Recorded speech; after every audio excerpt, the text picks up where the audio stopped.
तीन लोक 14 भुवन के नाम, और ये कैसे हैं, कहां हैं, आज मैं आपको बताने वाला हूं। ये जो तीन लोक 14 भुवन का जो वर्णन मिलता है वह आपको विष्णु पुराण में देखने को मिलता है, और उन्हीं के बारे में आज मैं आपको बताने वाला हूं।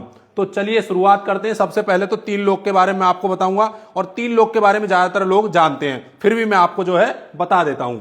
जो सबसे पहला लोक है वह है स्वर्गलोक, और दूसरा है पृथ्वी लोक, और तीसरा है पाताल लोक। अब स्वर्गलोक में जैसा कि आप सभी जानते हैं यहां पर देवता निवास करते हैं, भगवान निवास करते हैं, और पृथ्वी लोक पर जो जीव जंतु हैं, मनुष्य, वह निवास करता है। और पाताल लोक में जो है बताया जाता है कि जो हमारे नाग हैं, दैत्य हैं, यहां पर वो निवास करते हैं, और यहां पर अंधेरा ही अंधेरा रहता है। अब बात कर लेते हैं भुवनों के बारे में। जो 14 भुवन कौन कौन से हैं? जो 14 भुवन होते हैं उसके मध्य में रहती है पृथ्वी लोक। कौन सा? पृथ्वी लोक, जिसके बारे में आप सभी जानते हैं। पृथ्वी लोक पर जो है जीव जंतु मनुष्य निवास करते हैं, और ये जो है यहां पर मृत्यु और जन्म का कालचक्र लगा ही रहता है। और पृथ्वी लोक से जो ऊपर आते हैं इन्हें बोलते हैं ऊर्ध्वलोक। कौन से? ऊर्ध्वलोक। और नीचे वालों को बोलते हैं पाताल लोक। तो सबसे पहले हम ऊपर के बारे में जानेंगे। तो जो पृथ्वी लोक से जो ऊपर आता है वह आता है भुवर लोक। कौन सा? भुवर लोक। अब इस लोक में कौन निवास करता है? भुवर लोक में निवास करता है हमारे जो पुण्य आत्माएं होती हैं, जो ऋषि मुनि होते हैं, वह भुवर लोक में जो है निवास करते हैं। और इससे ऊपर जो आता है 5वें नंबर पर वह आता है स्वर्गलोक।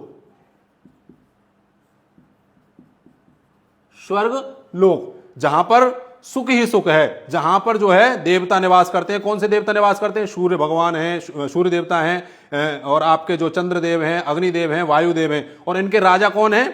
इंद्रदेव हैं। और आपको पता है स्वर्गलोक की जो है राजधानी कौन सी है? अमरावती। कौन सी है? अमरावती।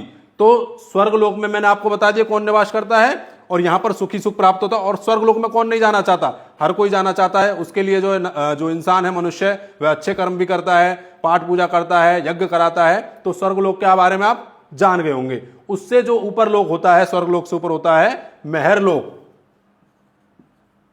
महर लोक। अब महर लोक, जैसा कि नाम से पता चल रहा है, महर मतलब महर्षि। महर लोक में कौन रहते हैं? और भी ज्यादा पुण्य आत्माएं रहती हैं जो महर्षि होते हैं। महर लोक में रहते हैं, महर्षि हैं, ऋषि हैं, लेकिन इनको एक अधिकार होता है कि ये किसी भी जो लोक में आ और जा सकते हैं, इन्हें अधिकार होता है। तो महर लोक में रहते हैं महर्षि और ऋषि। अब उससे ऊपर मैं आपको बता देता हूं, उससे ऊपर कौन सा आता है? जनक लोक। जनक लोक।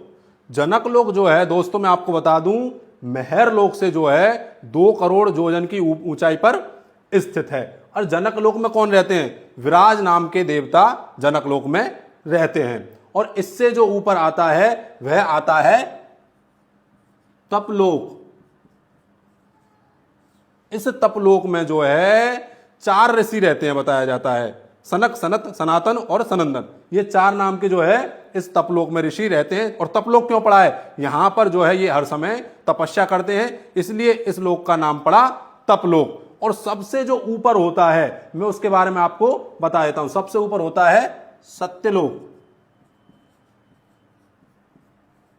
ये इन 14 भुवनों में से सबसे ऊपर होता है, जहां पर हमारे ब्रह्मा जी रहते हैं, जिन्होंने सृष्टि की रचना की है। तो सत्यलोक में जो है ब्रह्मा जी निवास करते हैं। अब आते हैं नीचे, कि पृथ्वी लोक से नीचे कौन कौन से जो है लोक आते हैं। तो मैं उनके बारे में पहले लिख देता हूं, फिर मैं आपको बताऊंगा।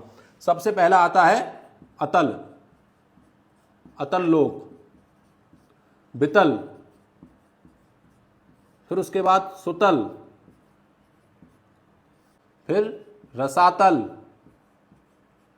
फिर तलातल। और उसके बाद महातल। और इसके बाद लास्ट में आता है पाताल।